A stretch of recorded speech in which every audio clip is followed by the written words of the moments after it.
SANDHAN, All Gujarat Integrated Classroom. સેટેલાઇટના માધ્યમથી જોડતી કડી એટલે સંધાન.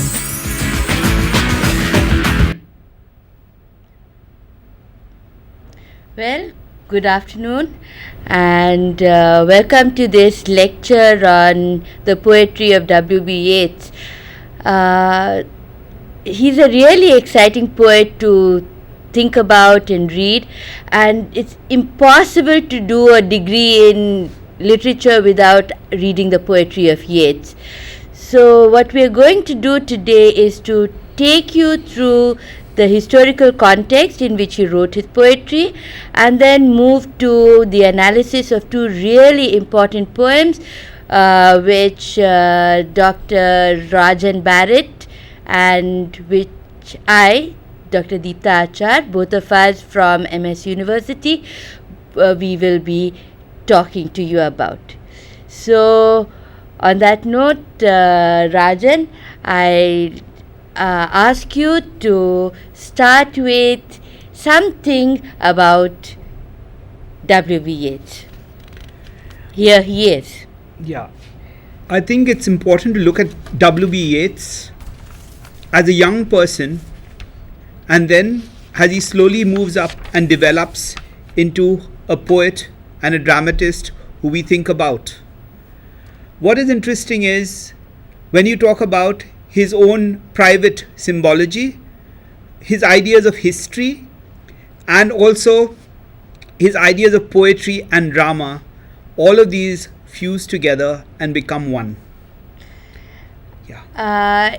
If you look at his life, you'll find that he lived an extraordinarily long life, and not only a long life, but he lived at a time with some of the most radical historical events were taking place both in his own country, that is Ireland, and also in the world at large.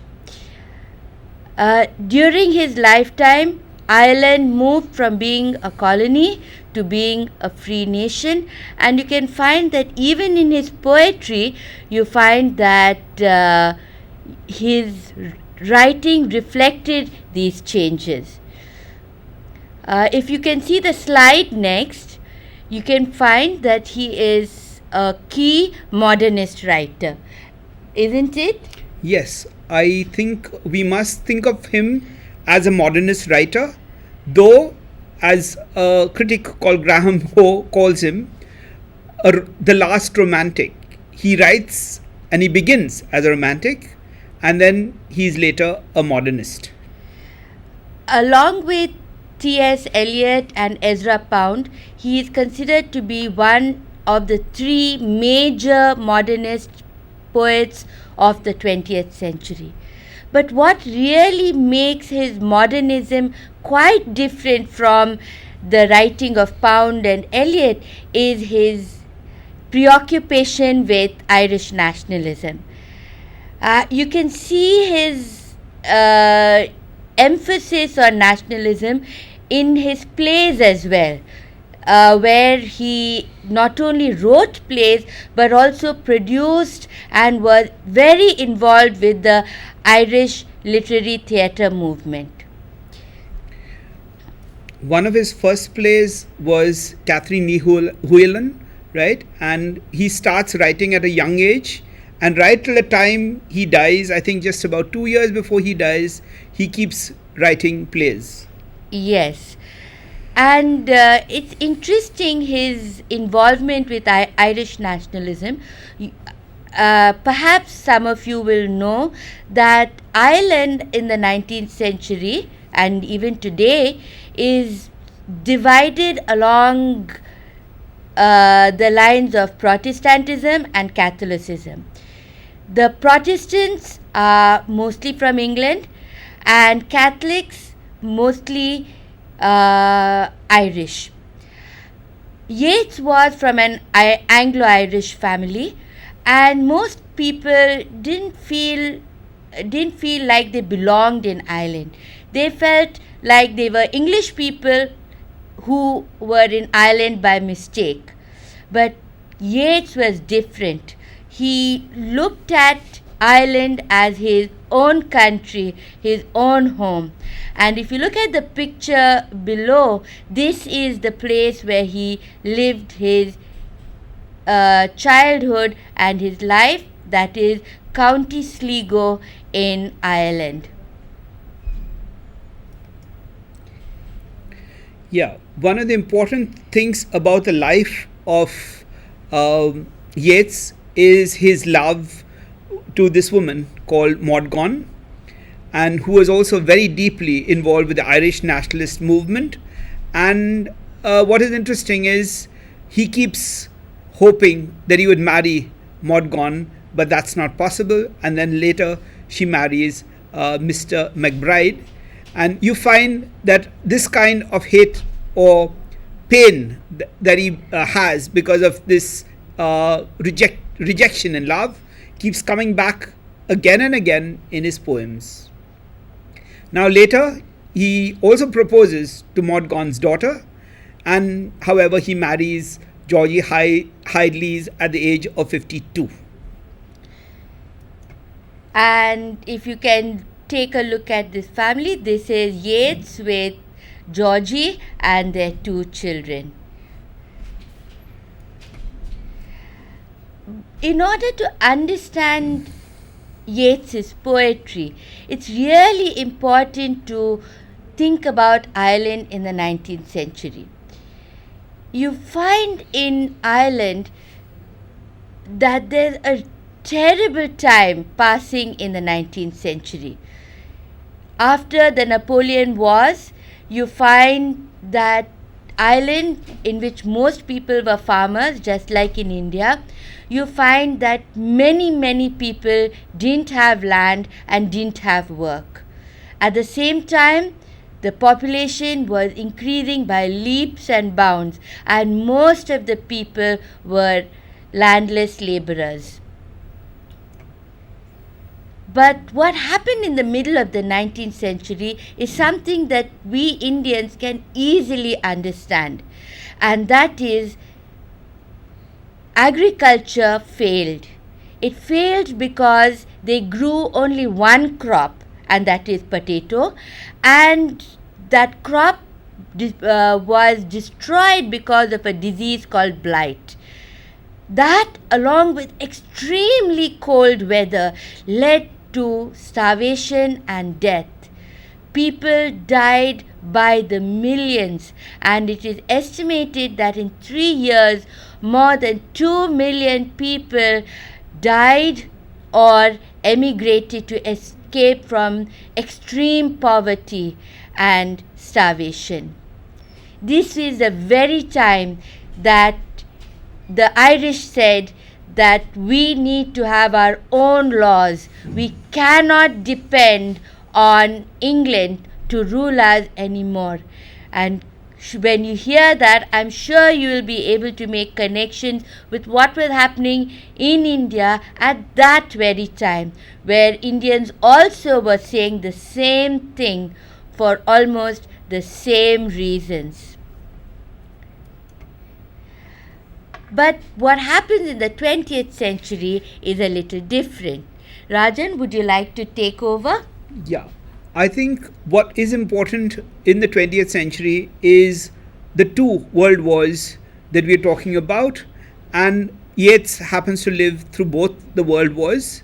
And here, because of the world wars, like in India, the colonized nations get into the wars in many ways, and that delays what is called independence.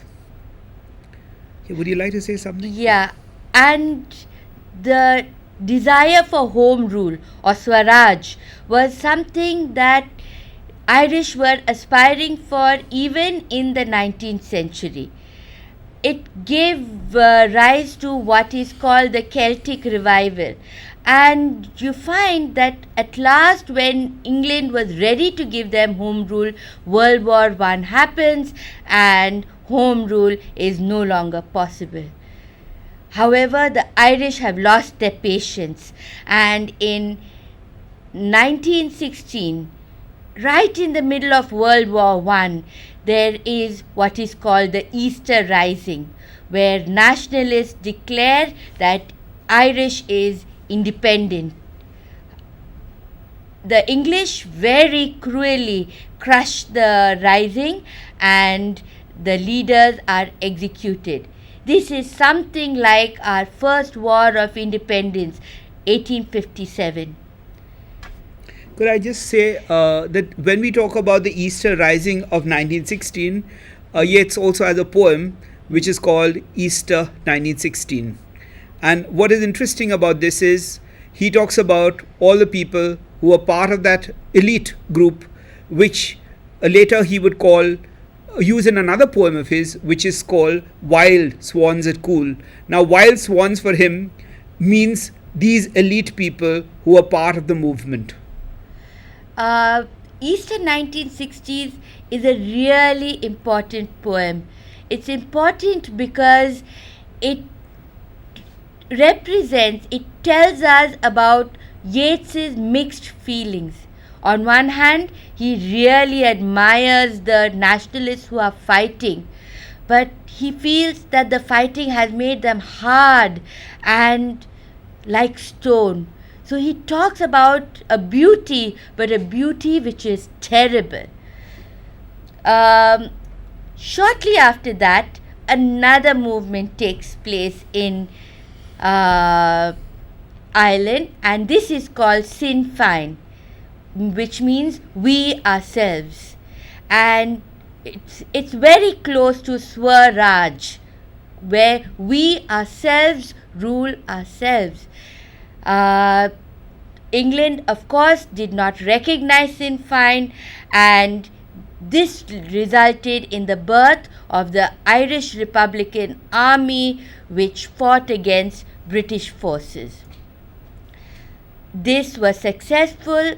The British Parliament decides to give home rule to Ireland, and in 1921, Ireland is divided into two.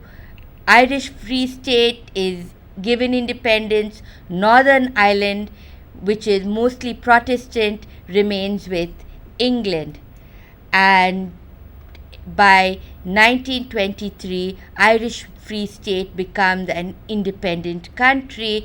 Yeats becomes a senator or an MP in the first Parliament of Ireland. So he is an MP or a senator for almost 5 or 6 years till he becomes too ill to continue.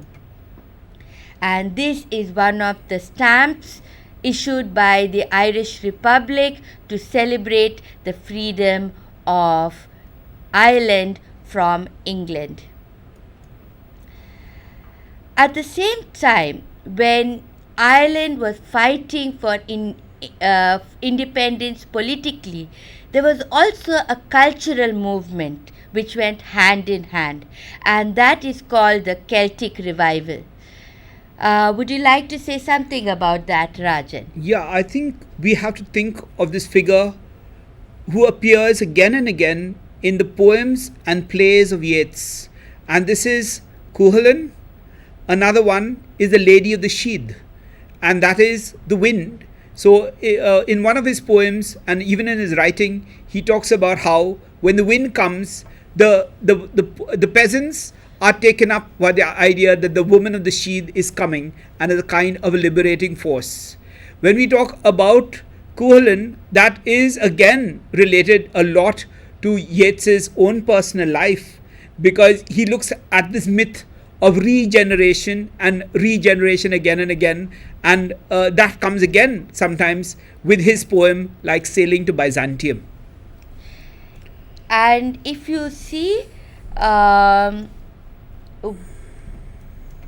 if you look at the Celtic Revival, you find that works which focused on Irish culture and identity, works which were based on myths and legend, their own language, that is Gaelic, become primary. And Yeats was a really important figure because not only he started using myths and legends Irish myths and legends like what Rajan told you about, he also started writing nationalist plays along with Lady Gregory, Edward Martyn and others. These were some of the symbols that were used by the Celtic nationalists, the shamrock, the Celtic cross and so on. And you find that Yeats decides that from now on he is not going to write some kind of random poetry as he did when he was a young man, but he is going to write a new kind of poetry which is focused on Ireland and Irish scenes, Irish life. He drew on legends and folklore, and he writes, look at what he says.